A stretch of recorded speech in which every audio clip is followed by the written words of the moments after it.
প্রীতি মণ্ডল এবং রাহুল বর্মন যদি থেকে থাকেন আমাদের মূল মঞ্চের দিকে চলে আসুন।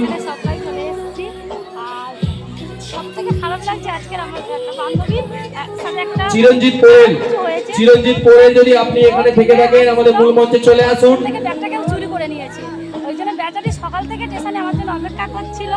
এই বাচ্চাটাকে নিয়ে বিষ্ণু সর্দার, বিষ্ণু সর্দার দাদা ভাই আপনি যদি আমাদের এখানে থেকে থাকেন আমাদের মূল মঞ্চে চলে আসুন। একটা বিপদ হয়ে গেছে অনেকটা, তো আমার বান্ধবীর মনটা একটু খারাপ না, তোমার জন্য একটু মন খারাপ না, তো যাই হোক বারুইপুর কি বলবো, একটা মেয়ে হয়ে একটা মেয়ের ক্ষতি ফেসবুক করে আমি জানি না। ইনস্টা ফ্যামিলি গ্রুপের পক্ষ থেকে সকল ক্রিয়েটারদের জানাই আন্তরিক প্রীতি শুভেচ্ছা ও অভিনন্দন। সবাইকে আমাদের তরফ থেকে জানাই নতুন বছর হ্যাপি নিউ ইয়ার।